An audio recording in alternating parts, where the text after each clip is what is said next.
توفیق جواد۔ سلطان ایوبی نے دمشق کی فوج کے سالار جواد سے کہا، میں ابھی تک جان نہیں سکا کہ تمہاری فوج سردیوں میں لڑ سکے گی یا نہیں۔ جواب دینے سے پہلے یہ سوچ لو کہ میں رات کو چھاپا ماروں کو ایسی جگہوں پر چھاپا مارنے کے لیے بھیجوں گا جہاں انہیں دریا میں سے گزر کر جانا پڑے گا، بارش بھی ہوگی اور برف بھی ہو سکتی ہے۔ میں آپ کو یہ یقین دلا سکتا ہوں کہ میری فوج میں جذبہ ہے، سالار توفیق جواد نے کہا۔ اس کا ثبوت یہ ہے کہ فوج میرے ساتھ ہے، اصولے کے ساتھ بھاگ نہیں گئی۔ میرے سپاہی جنگ کی غرض و غایت کو سمجھتے ہیں۔ اگر سپاہی میں جذبہ موجود ہو اور وہ جنگ کی غرض و غایت کو سمجھتا ہو تو وہ جلتے ہوئے ریگستان میں بھی لڑ سکتا ہے اور جمی ہوئی برف پر بھی۔ سلطان ایوبی نے کہا، اللہ کے سپاہی کو نہ رہگزار کی تپش روک سکتی ہے نہ برف کی یخ سردی۔ انہوں نے محفل کے حاضرین پر نگاہ دوڑائی اور کہا، تاریخ شاید مجھے پاگل کہے گی، لیکن میں اس فیصلے سے ٹل نہیں سکتا کہ میں دسمبر کے مہینے میں جنگ شروع کروں گا۔ اس وقت موسم سرما کا عروج ہوگا، پہاڑیوں کا رنگ سفید ہوگا، یخ جھکڑ چل رہے ہوں گے اور راتیں ٹھٹرتی ہوں گی۔ کیا تم سب میرے اس فیصلے کو قبول کرو گے؟ سب نے بیک زبان کہا کہ وہ اپنے سلطان کا ہر حکم بجا لائیں گے۔ تب ان کے ہونٹوں پر مسکراہٹ آ گئی اور وہ ایسے احکام دینے لگے جن میں جذبات کا عمل دخل نہیں تھا۔ انہوں نے کہا، آج ہی رات سے تمام فوج اس حالت میں جنگی مشقیں کرے گی کہ ہر ایک فرد سالار سے سپاہی تک کپڑوں کے بغیر ہوگا، صرف کمر جامہ پہنا جائے گا جس کی لمبائی گھٹنوں تک ہوگی، باقی جسم ننگا ہوگا۔ عشاء کی نماز کے فوراً بعد تمام فوج کپڑے اتار کر باہر جایا کرے گی۔ یہاں قریب ہی جھیلیں ہیں، فوج کو ان میں سے گزارا جائے گا۔ میں تمہیں اس تربیتی منصوبے کی تفصیلات دوں گا۔ تمام طبیب فوج کے ساتھ ہوں گے۔ ابتدا میں سپاہی ٹھنڈ سے بیمار پڑ جائیں گے، طبیب فوراً انہیں اسی جگہ گرم کپڑوں میں لپیٹ کر اور آگ کے قریب لٹا کر علاج کریں گے۔ مجھے امید ہے کہ بیماروں کی تعداد زیادہ نہیں ہوگی۔ دن کے وقت طبیب سپاہیوں کا معائنہ کرتے رہیں گے۔ اگر طبیبوں کی تعداد کم ہو تو مصر سے بلا لو، یہاں سے ضرورت پوری کر لو۔ یہ نومبر 1174 عیسوی کا آغاز تھا۔ رات کو سردی خاصی زیادہ ہو جاتی تھی۔ سلطان ایوبی نے راتوں کی ٹریننگ کا پروگرام مرتب کر لیا اور اپنے سالاروں اور جونیئر کمانڈروں کو بلایا۔ انہوں نے مختصر سا لیکچر دیا۔ اب تم جس دشمن سے لڑو گے اسے دیکھ کر تمہاری تلواریں نیاموں سے باہر آنے سے گریز کریں گی، کیونکہ تمہارا دشمن بھی اللہ اکبر کے نعروں سے تمہارے سامنے آئے گا۔ اس کے علم پر بھی وہی چاند تارا ہے جو تمہارے علم پر ہے، وہ بھی وہی کلمہ پڑھتا ہے جو تم پڑھتے ہو۔ تم انہیں مسلمان سمجھو گے مگر وہ مرتد ہیں۔ وہ اپنی نیاموں میں صلیب کی تلواریں لا رہے ہیں، ان کی ترکش میں صلیب کے تیر ہیں۔ تم ایمان کے پاسبان ہو، وہ ایمان کے بیوپاری ہیں۔ خود ساختہ سلطان الصالح بیت المال کا سونا اور خزانہ اپنے ساتھ لے گیا ہے اور اس نے قوم کی یہ دولت تریپولی کے صلیبی حکمران کو اس مقصد کے لیے دے دی ہے کہ وہ اسے جنگی مدد دے کر تمہیں شکست دے۔ یہ شکست تمہاری نہیں، اسلام کی شکست ہوگی۔ یہ خزانہ قوم کا ہے، قوم کی دی ہوئی زکوٰۃ کا ہے۔ یہ خزانہ شراب اور عیاشی میں بہہ رہا ہے اور اسی خزانے سے کفار کے ساتھ دوستانے گانٹھے جا رہے ہیں۔ کیا تم قومی خزانے کے چور کو اپنا سلطان تسلیم کرو گے؟ نہیں نہیں کے ساتھ کچھ آوازیں لعنت لعنت کی بھی سنائی دیں۔ سلطان ایوبی نے کہا، میں نے جن اصولوں پر مصر کی فوج تیار کی ہے وہی اصول تمہیں بتانا چاہتا ہوں۔ بنیادی اصول یہ ہے کہ دشمن کے انتظار میں اپنے گھروں میں نہ بیٹھے ہو۔ یہ کوئی اصول نہیں کہ دشمن حملہ کرے تو تم حملہ روکو۔ تمہیں یہ اصول قرآن نے دیا ہے کہ جنگ ہو تو لڑو، جنگ نہ ہو تو جنگ کی تیاری میں مصروف رہو۔ جو ہی تمہیں پتا چلے کہ دشمن تم پر حملہ کرنے کی تیاری کر رہا ہے اس پر حملہ کر دو۔ یاد رکھو، جو مسلمان نہیں وہ تمہارا دوست نہیں۔ کافر تمہارے قدموں میں آ کر سجدہ بھی کرے تو بھی اسے اپنا دوست نہ سمجھو۔ دوسرا بنیادی اصول یہ ہے کہ سلطنت اسلامیہ اور قوم کی آبرو کے پاسبان تم ہو۔ اگر تمہارے حکمران بے غیرت ہو جائیں، قوم بدکاری میں تباہ ہو جائے اور دشمن غالب آ جائے تو آنے والی نسلیں کہیں گی کہ اس قوم کی فوج نااہل اور کمزور تھی۔ یہ ہوتا آیا ہے اور ہوتا رہے گا کہ حکمرانوں کی بدعمالیاں فوج کے حساب میں لکھی جاتی ہیں، کیونکہ فتح و شکست کا فیصلہ میدان جنگ میں ہوتا ہے۔ حکمرانوں کی عیش پسندی اور مفاد پرستی فوج کو کمزور کر چکی ہوتی ہے، پھر شکست کی ذمہ داری فوج کے کندھوں پر ڈال دی جاتی ہے۔ پھر کیوں نہ تم ابھی سے اپنے خلیفہ اور حکمرانوں کو ٹھکانے لگا دو جو تمہاری اور قوم کی ذلت اور رسوائی کا باعث بن رہے ہیں۔ میں نہیں بتا سکتا کہ میں جس جنگ کی تیاری کر رہا ہوں وہ کیسی ہوگی، صرف یہ جانتا ہوں کہ وہ بڑی ہی سخت جنگ ہوگی۔ سخت ان معنوں میں کہ تمہیں انتہائی دشوار حالات میں لڑا رہا ہوں۔ دوسری مشکل یہ ہے کہ تمہاری تعداد کم ہوگی۔ اس کمی کو تم جذبے اور ایمان کی قوت سے پورا کرو گے۔ سلطان ایوبی نے انہیں یہ بھی بتایا کہ دشمن کے جاسوس ان کے درمیان موجود ہیں اور ان جاسوسوں کا طریقہ کار کیا ہے۔ اور تم یہ مت سوچو کہ صلاح الدین ایوبی مسلمان ہے، خلیفہ کا درجہ پیغمبر جتنا ہوتا ہے۔ نجم الدین ایوب کے اس مرتد بیٹے نے خلیفہ کو قصر خلافت سے نکال دیا ہے اور شام پر غاصبانہ قبضہ کر کے مصر اور شام کا بادشاہ بن گیا ہے۔ اگر تم خدا کے قہر سے بچنا چاہتے ہو، زلزلوں اور طوفانوں سے محفوظ رہنا چاہتے ہو، تو صلاح الدین ایوبی کو شرمناک شکست دے کر سلطنت کی گدی بحال کرو۔ یہ آواز ایک امیر کی تھی جو حلب میں اپنی فوج کو سلطان ایوبی کے خلاف بھڑکا رہا تھا۔ اس نے کہا، سردیوں کا موسم نکل جائے تو ہم دمشق پر حملہ کریں گے۔ اس دوران ہم فوج میں اضافہ کریں گے اور تم جنگ کی تیاری کرتے رہو گے۔ ذہنی تخریب کاری کے بغیر جنگ جیتنا بہت مشکل ہے۔ یہ آواز صلیبی فوج کے ایک مشیر کی تھی جسے ریمانڈ نے الصولہ کے پاس بھیجا تھا۔ وہ کہہ رہا تھا، ہم تمہارے کسی شہر میں آ کر نہیں لڑیں گے، ہم مصر سے آنے والی کمک کو روکیں گے اور موقع دیکھ کر سلطان ایوبی کو کہیں گھیرے میں لے لیں گے۔ آپ کی فوج دمشق پر حملہ کرے گی۔ سردیوں کے موسم میں نہ آپ حملہ کر سکتے ہیں نہ صلاح الدین ایوبی۔ آپ اس وقت سے فائدہ اٹھائیں۔ مجھے جو خطرہ نظر آ رہا ہے وہ یہ ہے کہ آپ کی قوم آپس میں لڑنے سے گریز کرے گی۔ آپ ان علاقوں میں جو آپ کے قبضے میں ہیں اپنی قوم کو صلاح الدین ایوبی کے خلاف بھڑکائیں۔ ان کا بہترین حربہ آپ کا مذہب اور قرآن ہے۔ اس مقصد کے لیے مذہب، قرآن اور مسجد کو استعمال کریں۔ ہم نے مسلمانوں میں یہ کمزوری دیکھی ہے کہ مذہب کے نام پر جلدی بھڑکتے ہیں۔ اگر آپ ہماری مدد کریں تو ہم آپ کو یہ تخریب کاری دمشق میں بھی کر کے دکھا دیں گے۔ یہ دیکھ کر میرا سر شرم سے جھک جاتا ہے کہ 5 سال گزر گئے ہیں، ہم سے ابھی صلاح الدین ایوبی قتل نہیں ہوا۔ یہ آواز فدائی قاتلوں حشیشین کے مرشد شیخ سنان کی تھی۔ وہ ان فدائیوں سے جنہیں سلطان ایوبی کے قتل کے لیے بھیجا جا رہا تھا یہ کہہ رہا تھا، ایوبی پر ہمارے 4 حملے ناکام ہو چکے ہیں، ناکام بھی ایسے کہ ہمارے آدمی مارے گئے اور زندہ بھی پکڑے گئے۔ حسن بن صباح کی روح مجھ سے جواب مانگ رہی ہے، کیا تم اسے زہر نہیں دے سکتے؟ کہیں چھپ کر اسے تیر کا نشانہ نہیں بنا سکتے؟ کیا تم اپنی موت سے خوفزدہ ہو گئے ہو؟ اپنے حلف کے الفاظ بھول گئے ہو؟ میں اب یہ نہیں سننا چاہتا کہ صلاح الدین ایوبی ابھی زندہ ہے۔ وہ زیادہ دیر زندہ نہیں رہے گا، ایک فدائی نے کہا اور اس کے ساتھیوں نے اس کی تائید کی۔ سلطان ایوبی کی جو فوج مصر میں تھی اس کی کمان سلطان ایوبی کے بھائی العادل کے پاس تھی۔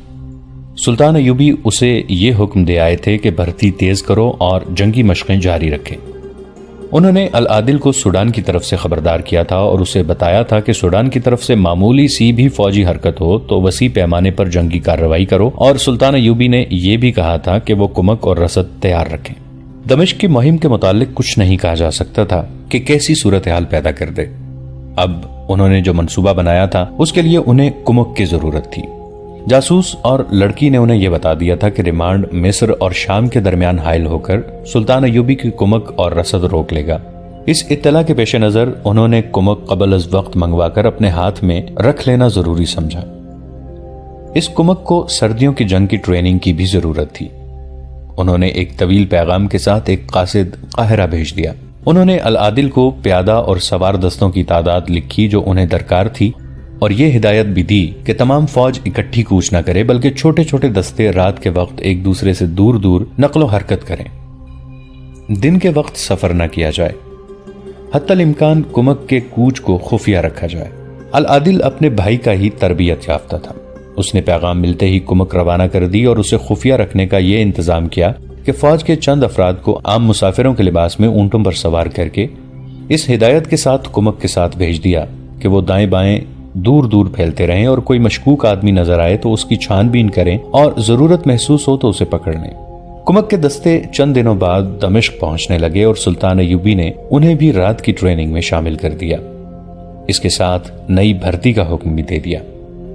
دمشق کے مضافات میں اس دور میں جنگل اور کھڈ نالوں کا علاقہ ہوا کرتا تھا۔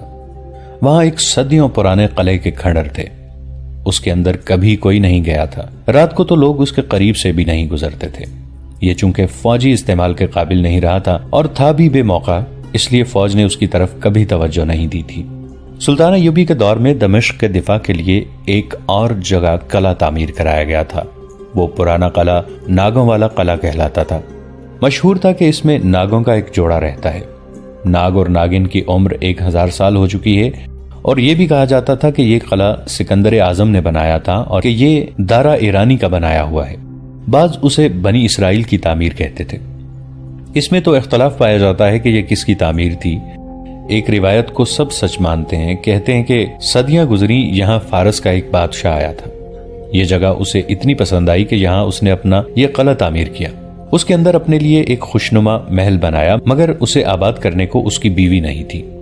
اسے کسی گدڑیے کی بیٹی پسند آ گئی، اس لڑکی کا منگیتر بھی تھا۔ بادشاہ نے لڑکی کے ماں باپ کو بے بہا دولت دی اور ان سے لڑکی لے لی۔ منگیتر نے بادشاہ سے کہا کہ وہ اس قلعے میں کبھی آباد نہیں ہو سکے گا۔ بادشاہ نے اسے قلعے میں لے جا کر قتل کر دیا اور لاش اندر ہی کہیں دفن کر دی۔ لڑکی نے بادشاہ سے کہا کہ اس نے اس کا جسم خرید لیا ہے، اس کی روح آزاد ہو گئی ہے۔ پہلے روز ہی بادشاہ جب گدڑیے کی بیٹی کو شاہانہ لباس پہنا کر محل میں داخل ہوا تو فرش پر بیٹھ گیا اور دیوار چھت سمیت نیچے آ گئی۔ بادشاہ اور لڑکی ملبے میں دفن ہو گئے۔ بادشاہ کی فوج ملبہ ہٹانے لگی تو ملبے میں سے ناگ نکلے۔ فوج نے انہیں برچھیوں، تیروں اور تلواروں سے مارنے کی کوشش کی، لیکن ناگوں کو برچھی لگتی، تلوار یا تیر بھی ان کے قریب جا کر رخ بدل لیتے تھے۔ فوج دوڑ کر بھاگ گئی۔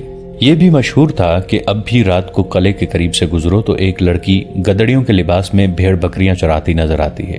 کبھی کبھی ایک جوان آدمی آتا ہے۔ بہرحال سب مانتے تھے کہ اب قلعے میں جن اور پریاں رہتی ہیں۔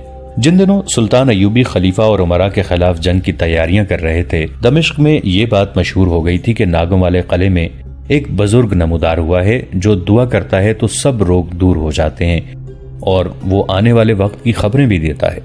شہر میں کسی نے اس کی کرامات سنائی تھیں جو فوراً مشہور ہو گئیں۔ بعض نے اسے مہدی بھی کہا تھا۔ لوگ وہاں جانے کو بے چین ہونے لگے، لیکن ڈرتے تھے کہ یہ گدڑیے کی بیٹی اور اس کے عاشق یا فارس کے بادشاہ کی بدروحی نہ ہو، اور یہ جنوں اور بھوتوں کا فریب بھی ہو سکتا تھا۔ بعض لوگوں نے دور کھڑے ہو کر قلعے کو دیکھا تھا۔ 3-4 آدمیوں نے یہ بھی بتایا تھا کہ انہوں نے سیاہ داڑھی اور سفید چوغے والے اس آدمی کو قلعے سے باہر آتے اور فوراً ہی اندر جاتے دیکھا تھا۔ لوگوں کو اس بزرگ کی کرامات تو سنائی دیتی تھی، مگر ایسا کوئی آدمی نہیں ملتا تھا جس نے یہ کہا ہو کہ وہ قلعے کے اندر گیا اور اس کے لیے بزرگ نے دعا کی تھی۔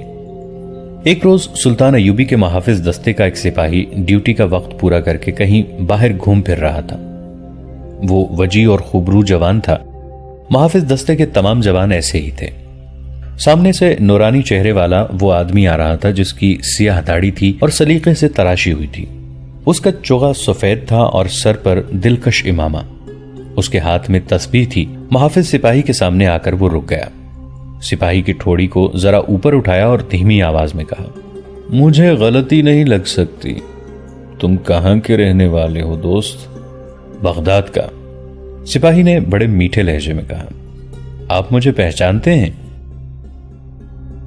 ہاں دوست، میں تمہیں پہچانتا ہوں، سیاہ داڑھی والے نے حیرت کے لہجے میں کہا، لیکن تم اپنے آپ کو نہیں پہچانتے۔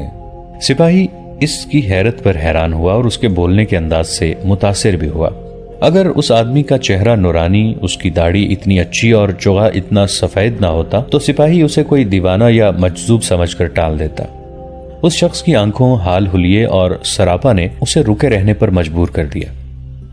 اپنے پردادا کو جانتے ہو کون تھا اور کیا تھا؟ اس شخص نے سپاہی سے پوچھا۔ نہیں، سپاہی نے جواب دیا۔ اور دادا کو؟ تمہارا باپ زندہ ہے؟ نہیں، سپاہی نے جواب دیا۔ میں دودھ پینے کی عمر میں تھا جب وہ مر گئے تھے۔ ان میں بادشاہ کون تھا؟ سیاہ داڑھی والے نے پوچھا۔ پردادا، دادا، باپ؟ کوئی بھی نہیں، سپاہی نے جواب دیا۔ میں کسی شاہی خاندان کا فرد نہیں ہوں، سلطان صلاح الدین ایوبی کے محافظ دستے کا سپاہی ہوں۔ آپ کو شاید غلط فہمی ہوئی ہے، میری شکل و صورت شاید آپ کے کسی پرانے دوست سے ملتی جلتی ہے۔ اس شخص نے اس کی بات جیسے سنی ہی نہ ہو، اس کا ہاتھ پکڑ کر اس کے دائیں ہتھیلی کے لکیروں کو غور سے دیکھنے لگا، پھر اس کی آنکھوں میں چہرہ اس کے قریب کر کے جھانکا اور بڑی سنجیدہ اور کسی حیرت زدہ آواز میں یہ بولا، مجھے یہ تخت کس کا نظر آ رہا ہے؟ یہ تاج کس کا نظر آ رہا ہے؟ تمہاری آنکھوں میں وہ جاہ و جلال محفوظ ہے جو تم نے نہیں دیکھا۔ تمہارے دادا کے محافظ دستے میں 40 جوان تم جیسے تھے. آج تم اس انسان کے محافظ دستے کے سپاہی ہو جو تمہارے دادا کے تخت پہ بیٹھا ہے. تمہیں کس نے بتایا ہے کہ تم شاہی خاندان کے فرد نہیں ہو؟ میرا علم مجھے دھوکہ نہیں دے سکتا. میری آنکھیں غلط نہیں دیکھ سکتی. تم نے شادی کر لی ہے؟ نہیں، سپاہی نے مروب ہو کر جواب دیا. اپنے خاندان کی ایک لڑکی کے ساتھ منگنی ہو گئی ہے. نہیں ہوگی، اس شخص نے کہا. یہ شادی نہیں ہوگی. کیوں؟ سپاہی نے گھبرا کر پوچھا. تمہاری روح کا ملاپ کہیں اور ہے، سیاہ داڑھی والے نے کہا، مگر وہ کہیں اور قید ہے. سنو دوست، تم مظلوم ہو، کسی کے فریب کا شکار ہو، گمراہ ہو. تمہارے خزانے پر سانپ بیٹھا ہے. وہ شہزادی ہے جو تمہاری راہ دیکھ رہی ہے. تمہیں کوئی بتا دے کہ وہ کہاں ہے تو تم جان کی بازی لگا کر اسے آزاد کرا لو گے. اور وہ چل پڑا. سپاہی نے اسے پیچھے جا کر اسے روکا اور کہا، مجھے بتا کر جاؤ کہ آپ نے میرے ہاتھ پر اور میری آنکھوں میں کیا دیکھا ہے. آپ کون ہیں، کہاں سے آئے ہیں اور آپ مجھے گمراہ اور پریشان کر چلے ہیں. میں کچھ بھی نہیں، اس شخص نے جواب دیا. جو کچھ ہے وہ میرے اللہ کی ذات ہے. 3-4 بڑی پاک روحیں میرے ہاتھ میں ہیں. یہ خدا کے ان برگزیدہ لوگوں کی روحیں ہیں جو ماضی کو جانتے اور مستقبل کو پہچانتے تھے. میں کچھ ورد وظیفے کیا کرتا ہوں. ایک رات مجھے اشارہ ملا کہ ناگوں والے قلعے میں چلے جاؤ. تمہیں کوئی ملنے کو بےتاب ہے. وہی درود وظیفے کرتا میں وہاں جانے سے ڈرتا تھا، لیکن اشارہ خدا کا ہو تو ڈر کیسا. میں چلا گیا. پہلی رات ہی وظیفے کے دوران مجھے یہ روحیں مل گئیں. انہوں نے مجھے یہ طاقت دی ہے کہ انسان کا چہرہ اور آنکھیں دیکھ کر اس کے دادا پردادا تک کی تصویریں نظر آ جاتی ہیں. لیکن یہ کیفیت مجھ پہ کبھی کبھی طاری ہوتی ہے. تمہیں دیکھا تو میں اس عالم میں تھا. کان میں ایک روح کی سرگوشی سنائی دی کہ جوان کو دیکھو، شہزادہ ہے مگر اپنی لوح تقدیر سے بے خبر ہے اور سپاہیوں کے لباس میں دوسروں کی حفاظت کے لیے پہرا دیتا رہتا ہے. یہ کیفیت گزر گئی ہے. اب تم صرف مجھے سپاہی نظر آتے ہو. یہ انسانی فطرت کی کمزوری ہے کہ ہر کوئی خزانے اور جاہ و حشمت کے خواب دیکھتا ہے. یہ سپاہی تھا. خزانے اور شہزادی کا اشارہ ملا تو سیاہ ریش کی منت کی کہ اسے اس کے متعلق کچھ اور بتائے.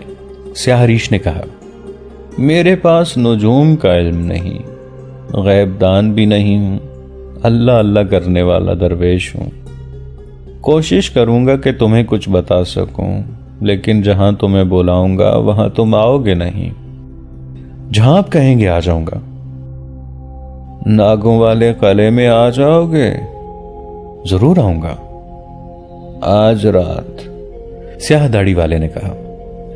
غسل کر کے ذہن کو دنیا کے خیالوں سے خالی کر کے جانا، اور یاد رکھو کسی سے ذکر نہ کرنا.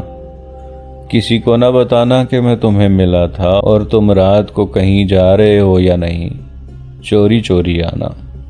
اگر خزانے کا، شہزادی کا اور تخت و تاج کا خیال نہ ہوتا تو یہ سپاہی کتنا ہی دلیر کیوں نہ ہوتا، رات کے وقت ناگوں کے قلعے میں نہ جاتا.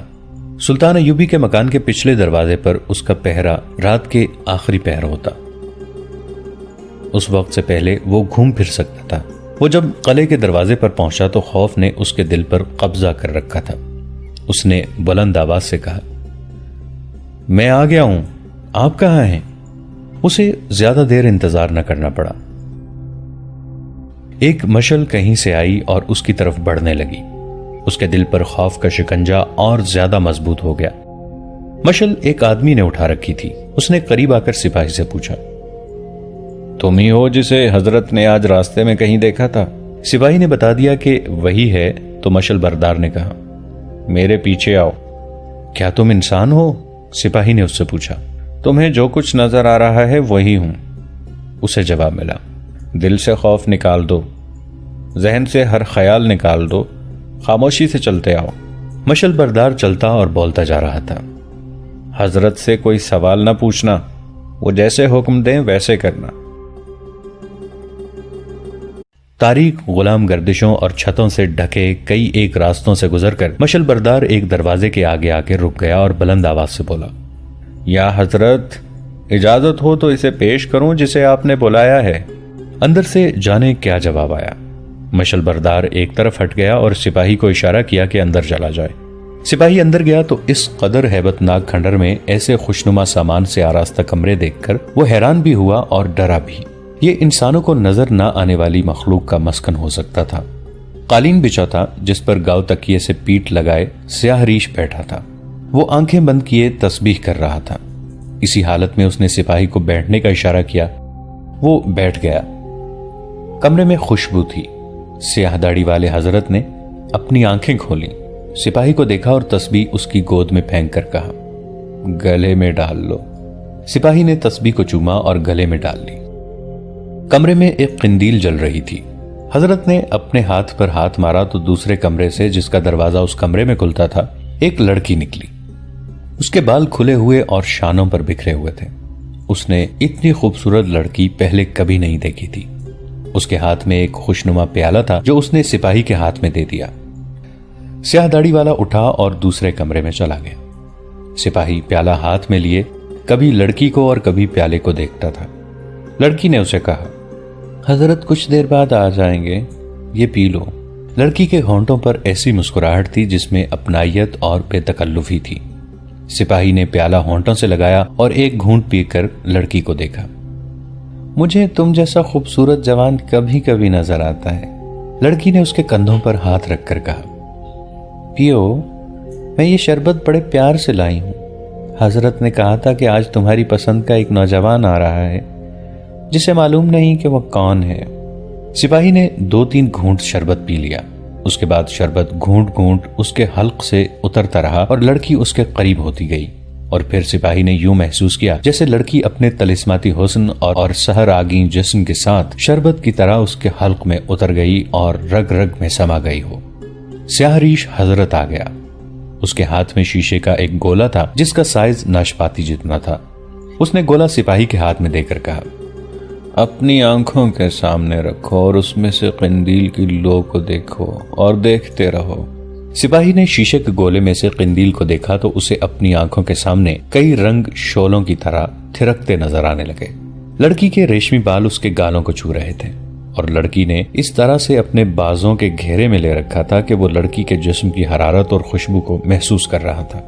اس کے کانوں میں ایک سریلی اور پر اثر آواز پڑنے لگی، مجھے تخت سلیمان نظر آ رہا ہے، مجھے تخت سلیمان نظر آ رہا ہے۔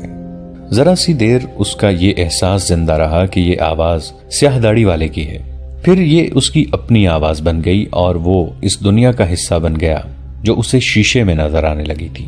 اسے تخت سلیمانی نظر آ رہا تھا جس پر نورانی چہرے والا ایک بادشاہ بیٹھا تھا۔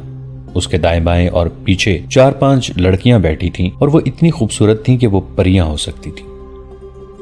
ہاں ہاں، سپاہی نے کہا، مجھے تخت سلیمان نظر آ رہا ہے۔ لڑکی کے بکھرے ہوئے بال اس کے اوپر پھیل گئے۔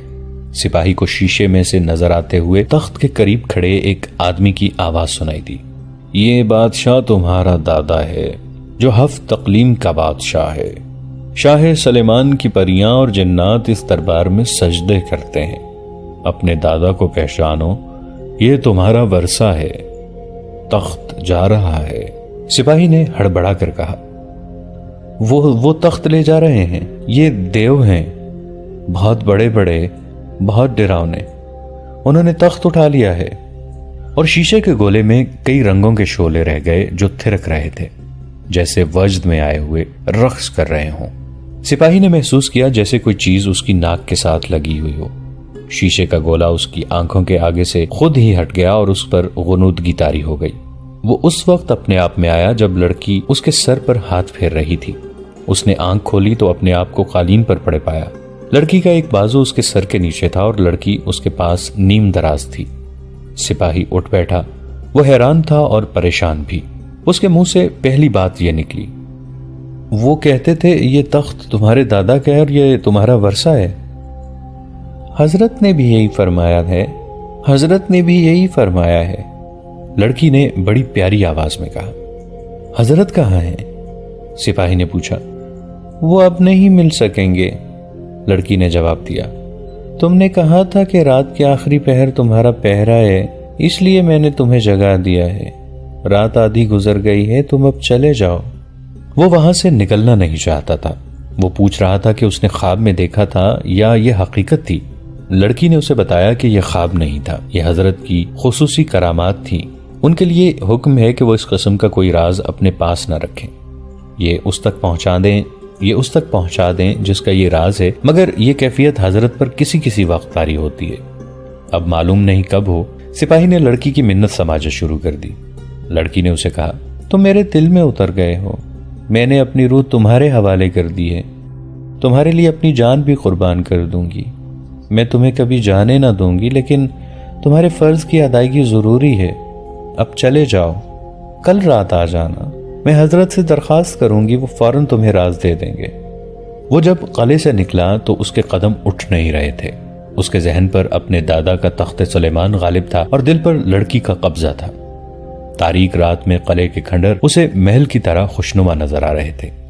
وہ مسرور بھی تھا، دل میں کوئی خوف اور پریشانی نہیں تھی۔ صلاح الدین ایوبی کی تمام تر توجہ فوج کی ٹریننگ اور منصوبہ بندی پر مرکوز تھی۔ انہوں نے اپنے لیے اور مرکزی کمان کے اعلیٰ فوجی حکام کے لیے آرام حرام کر رکھا تھا۔ انٹیلیجنس کا انچارج حسن بن عبداللہ جہاں اپنے کاموں میں مصروف تھا، وہاں اسے یہ بھی فکر تھا کہ سلطان ایوبی اپنی حفاظت کا خیال نہیں رکھتے۔ اس کے باڈی گارڈز کے کمانڈر نے حسن بن عبداللہ سے کئی بار شکایت کی تھی کہ سلطان اسے بتائے بغیر پچھلے دروازے سے نکل جاتے ہیں اور وہ ان کے خالی کمرے کا پہرا اس خیال سے دیتا رہتا ہے کہ سلطان اندر ہیں۔ کمانڈر سلطان ایوبی کے ساتھ اپنے 2-4 گارڈ سائے کی طرح لگائے رکھنا چاہتا تھا۔ کمانڈر کو بھی یہ بتا دیا گیا تھا کہ اب فدائی پوری تیاری سے سلطان ایوبی کو قتل کرنے آ رہے ہیں۔ اس اطلاع نے کمانڈر کو اور زیادہ پریشان کر دیا تھا، مگر سلطان ایوبی کی بے پرواہی کا یہ عالم تھا کہ حسن بن عبداللہ نے ان سے کہا کہ وہ باڈی گارڈز کے بغیر باہر نہ نکل جایا کریں، تو سلطان ایوبی نے مسکرا کر اس کے گال پر تھپکی دی اور کہا، ہم سب کی جان اللہ کے ہاتھ میں ہے۔ محافظوں کی موجودگی میں مجھ پر 4 قاتلانہ حملے ہو چکے ہیں۔ اللہ کو منظور تھا کہ میں زندہ رہوں، میں اللہ کی راہ پر چل رہا ہوں۔ اگر اس کی ذات باری مجھے اس سے سبکدوش کرنا چاہے گی تو اس کی رضا کو میں نہیں روک سکوں گا اور نہ ہی میرے محافظ۔ پھر بھی سلطان محترم، حسن بن عبداللہ نے کہا، میرے اور محافظ دستے کے فرائض ایسے ہیں کہ آپ کے عقیدے اور جذبے سے متاثر نہیں ہو سکتا۔ مجھے فدائیوں کے متعلق جو اطلاعیں مل رہی ہیں ان کے پیش نظر مجھے رات کو بھی آپ کے سرانے کھڑے رہنا چاہیے۔ میں تمہارے اور محافظوں کے فرائض کا احترام کرتا ہوں حسن، سلطان ایوبی نے کہا، مگر میں محافظوں کے ساتھ باہر نکلتا ہوں تو محسوس کرتا ہوں جیسے مجھے اپنی قوم پر بھروسہ نہیں۔ عموماً حکمران اپنے قوم سے ڈرا کرتے ہیں، وہ دیانتدار اور مخلص نہیں ہوتے۔ ڈر قوم کا نہیں، حسن بن عبداللہ نے کہا، میں فدائیوں کی بات کر رہا ہوں۔ میں احتیاط کروں گا، سلطان ایوبی نے ہنس کر کہا۔ ناگوں والے قلعے میں سے آ کر محافظ سپاہی اپنی ڈیوٹی پر چلا گیا۔ اس نے وہ دن اس ذہنی کیفیت میں گزارا کہ وہ تصوروں میں تخت سلیمان اور لڑکی کو دیکھتا رہا۔ شام گہری ہوتے ہی وہ قلعے کی طرف چل پڑا۔ اس کے دل پر کوئی خوف نہیں تھا۔ وہ دروازے میں داخل ہو کر اندھیرے میں کچھ دور اندر چلا گیا اور رک گیا۔ اس نے گزشتہ رات کی طرح پکارا، میں آ گیا ہوں، کیا میں آگے آ سکتا ہوں؟ اسے زیادہ دیر انتظار نہ کرنا پڑا۔ مشل کی روشنی نظر آنے لگی اور مشل اس سے کچھ دور آ کر رک گئی۔ مشل بردار نے کہا، حضرت کے قدموں میں سجدہ ضرور کرنا، وہ آج کسی سے ملنا نہیں چاہتے، تم آ جاؤ۔ گزشتہ رات کی طرح وہ غلام گردشوں وغیرہ سے گزرتا مشل بردار کے ساتھ حضرت کے دروازے پر جا رکا۔ حضرت نے اندر آنے کی اجازت دے دی۔ سپاہی نے اس کے قدموں میں جا کر سر رکھا اور التجا کی، یا حضرت مجھے میرا راز دے دو، میں کون ہوں، مجھے آپ کیا دکھائیں گے؟ سیاہ ریش حضرت نے اپنے ہاتھ پر ہاتھ مارا تو وہی لڑکی دوسرے کمرے سے آئی۔ وہ سپاہی کو دیکھ کر مسکرائی۔ سپاہی اسے اپنے پاس بٹھانے کو بےتاب ہو گیا۔ سیاہ ریش نے لڑکی سے کہا، یہ آج پھر آ گیا ہے، کیا میں یہاں تماشا دکھانے کے لیے بیٹھا ہوں؟ اس گنہگار کو بخش دیں یا حضرت، لڑکی نے کہا، بڑی دور سے امید لے کر آیا ہے۔ تھوڑی دیر بعد گزشتہ رات والا شیشہ اس کے ہاتھ میں تھا۔ لڑکی نے اس سے پہلے اسے وہی شربت پلایا تھا اور اس کے پیچھے بیٹھ کر اس کی پیٹھ اپنے سینے سے لگا لی اور بازو اس کے گرد لپیٹ دیے جیسے ماں نے اپنے بچے کو گود میں لے رکھا ہو۔ سپاہی کو سیاہ ریش حضرت کی سریلی آواز سنائی دینے لگی، مجھے شاہ سلیمان کا محل نظر آ رہا ہے، مجھے شاہ سلیمان کا محل نظر آ رہا ہے۔ یہ آواز دبتی چلی گئی جیسے بولنے والا دور ہی دور ہوتا جا رہا ہو۔ وہ، سپاہی نے چونک کر کہا، ایسا محل اس دنیا کے کسی بادشاہ کا نہیں ہو سکتا۔ میں اس محل میں پیدا ہوا تھا۔ اسے کسی کی آواز سنائی دینے لگی جو یہی الفاظ دہرا رہی تھی، میں اس محل میں پیدا ہوا تھا۔ پھر یہ اس کی اپنی آواز بن گئی اور پھر اس نے یوں محسوس کیا جیسے اس کے وجود کے اندر یہی ایک آواز گونجنے لگی ہے، میں اس محل میں پیدا ہوا تھا۔ پھر وہ آوازوں سے لا تعلق ہو گیا۔ اسے ایک محل نظر آ رہا تھا اور وہ خود اس کے باہر ایک باغ میں گھوم پھر رہا تھا۔ اب یہ اسے شیشے کے گولے میں نظر نہیں آ رہا تھا بلکہ یہ ایک حقیقت سا بن گیا تھا جس کی ہر چیز کو، باغ کو، پودوں اور پھولوں کو وہ ہاتھ لگا کر محسوس کر سکتا تھا اور سونگھ سکتا تھا۔ وہ وہاں سپاہی نہیں، شہزادہ تھا۔ یہ محل فضا میں تحلیل ہو گیا اور سپاہی نے بہت دیر بعد اپنے آپ کو لڑکی کی آغوش میں پایا۔ اس نے لڑکی سے بہت کچھ پوچھا۔ لڑکی نے اسے بتایا کہ حضرت کہہ گئے ہیں کہ یہ شخص شہزادہ تھا اور یہ اب بھی شہزادہ بن سکتا ہے۔ حضرت یہ معلوم کرنے کی کوشش کر رہے تھے کہ سپاہی کے تخت و تاج پر کس کا قبضہ ہے۔ لڑکی نے اس سے کہا، حضرت کہہ گئے ہیں کہ تم اگر 7-8 روز یہیں رہو تو وہ سب کچھ معلوم کر سکیں گے اور تمہیں سب کچھ دکھا دیں گے۔ اگلی رات وہ پھر قلعے کے اسی کمرے میں بیٹھا تھا۔ اس نے 4 روز کی چھٹی لے لی تھی۔ اسے لڑکی نے اسی پیالے میں شربت پلایا اور اس کے ہاتھ میں شیشے کا گولا دے دیا گیا۔ اس نے کسی کے بتائے بغیر گولا اپنی آنکھوں کے آگے رکھ لیا اور قندیل کی لو کو دیکھتا رہا۔ اسے اس میں رنگا رنگ شعلے ناچتے نظر آئے۔ سیاہ ریش نے اپنے طلسماتی انداز سے کچھ بولنا شروع کر دیا۔ اس سے پہلے وہ 2 بار اس عمل سے گزر چکا تھا۔ دونوں بار ایسے ہوا تھا کہ اسے شیشے کے گولے میں تخت سلیمان اور اگلی رات شاہ سلیمان کا محل نظر آیا تھا، مگر اس کے بعد گولا اس کے ہاتھ میں نہیں ہوتا تھا۔ اسے جب گولے میں کوئی نظر آنے لگتا تو سیاہ ریش یا لڑکی سپاہی کے ہاتھ سے گولا لے کر الگ رکھ دیتی تھی۔ اب تیسری رات بھی یہی ہوا۔ سیاہ ریش اس کے سامنے بیٹھ گیا اور اس کی آنکھوں میں آنکھیں ڈال کر پر اثر لہجے میں جو دھیما دھیما سا کہہ رہا تھا، یہ پھول ہیں، یہ باغ ہیں، میں باغ میں موجود ہوں۔ وہ یہی الفاظ دہرا رہا تھا اور لڑکی سپاہی کے ساتھ لگی بیٹھی اس کے بالوں میں انگلیاں پھیر رہی تھی۔ سپاہی کو ایک باغ نظر آ گیا۔ زمین اونچی نیچی تھی اور ہریالی سے ڈھکی ہوئی، ہر طرف رنگ برنگ پھول تھے اور ان کی مہک نشہ طاری کر دیتی تھی۔ سپاہی نے باغ میں ایک ایسی لڑکی کو ٹہلتے اور گنگناتے دیکھا جو اس لڑکی سے بہت ہی زیادہ خوبصورت تھی جو اس کے ساتھ لگی بیٹھی تھی۔ اس کا لباس ایک ہی رنگ کا تھا اور یہ رنگ ان رنگوں میں سے نہیں تھا جو وہ اس دنیا میں دیکھتا تھا۔ سپاہی اب ناگوں والے قلعے کے کمرے میں نہیں تھا۔ سیاہ ریش حضرت اور اس کے ساتھ کی لڑکی سے وہ بے خبر اور لا تعلق ہو چکا تھا۔ وہ قلعے سے نکل ہی گیا تھا۔ اس نے باغ میں لڑکی کو دیکھا تو اس کی طرف دوڑ پڑا۔ لڑکی بھی دوڑی اور اس کے گلے کا ہار بن گئی۔ لڑکی کے جسم سے پھولوں کی مہک اٹھ رہی تھی۔ سپاہی شاہ سلمان کے خاندان کا شہزادہ تھا۔ وہ دونوں باغ کے اس گوشے میں چلے گئے جو ایک غار کی مانند تھا، لیکن یہ غار رنگا رنگ بیلوں اور ان کے پھولوں نے بنایا تھا۔ اس کے فرش پر مخمل جیسی گھاس تھی۔ لڑکی نے پھولوں کے اس غار کے ایک کونے سے ایک خوشنما سراہی اٹھائی اور پیالہ بھر کر سپاہی کے ہاتھ میں دے دیا۔ یہ میٹھی شراب تھی۔ سپاہی پر لڑکی کے حسن اور محبت کا نشہ تو پہلے ہی طاری تھا، شراب کے نشے نے اسے اس سے بھی زیادہ حسین اور طلسماتی دنیا میں پہنچا دیا۔ اور پھر لڑکی نے اسے کہا کہ وہ ابھی آتی ہے۔ وہ چلی گئی۔ سپاہی کو اس کی چیخیں سنائی دی۔ وہ باہر کو دوڑا، اسے لڑکی کہیں نظر نہ آئی۔ وہ دوڑتا ہی رہا۔ اسے لڑکی کی زوردار چیخیں سنائی دیتی رہیں مگر وہ سپاہی کو کہیں نظر نہیں آ رہی تھی۔ اس نے غصے سے پاگل ہو کر تلوار نکال لی اور لڑکی کی تلاش میں باولا ہوتا رہا۔ آخر اسے ایک بڑھیا ملی۔ اس نے اسے بتایا کہ لڑکی اب تمہیں نہیں مل سکے گی۔ وہ جو لڑکی کو لے کر گیا ہے وہ تم سے زیادہ طاقتور ہے، تم اب اسے کبھی نہیں دیکھ سکو گے۔ وہ لڑکی کو لے گیا ہے، اب اس تخت پر بیٹھے گا جس پر تمہیں بیٹھنا تھا۔ اس کے پیچھے مت بھاگو، زندہ رہو اور کبھی موقع پا کر اسے قتل کر دینا۔ لڑکی تمہاری یاد میں ہلکان ہوتی رہے گی۔ وہ کون تھا جو اس لڑکی کو لے گیا ہے؟ سپاہی جب ناگوں والے قلعے کے اس کمرے میں لوٹ کر آیا تو اس نے پوچھا، اور میں نے یہ کیا دیکھا تھا؟ تم نے اپنی گزری ہوئی زندگی دیکھی ہے، سیاہ ریش نے اسے بتایا۔ میں تمہیں واپس لے آیا ہوں۔ میں وہاں سے واپس نہیں آنا چاہتا، سپاہی نے بےتابی اور بے چینی سے کہا۔ مجھے وہیں بھیج دو، مجھے وہیں بھیج دو۔ کیا کرو گے وہاں جا کر؟ سیاہ ریش نے اس سے پوچھا۔ جس کی خاطر جانا چاہتے ہو وہ کسی اور کے قبضے میں ہے، اسے جب تک قتل نہیں کرو گے وہ تمہیں نہیں مل سکے گی۔ میں نہیں چاہتا کہ تم کسی کو قتل کرو، اور میں یہ بھی نہیں جانتا کہ تم اس انسان کو قتل کر بھی سکو گے یا نہیں، اور میں یہ بھی جانتا ہوں کہ تم اس انسان کو قتل بھی نہیں کر سکو گے۔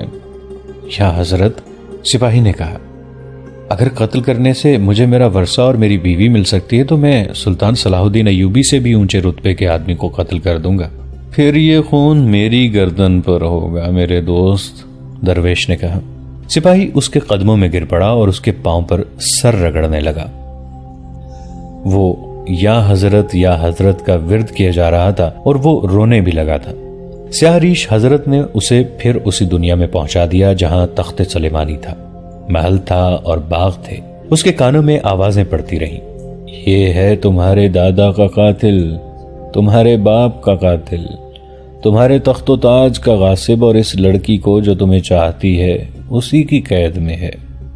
نہیں نہیں، سپاہی نے گھبرا کر کہا، یہ نہیں ہو سکتا، یہ سلطان صلاح الدین ایوبی ہے۔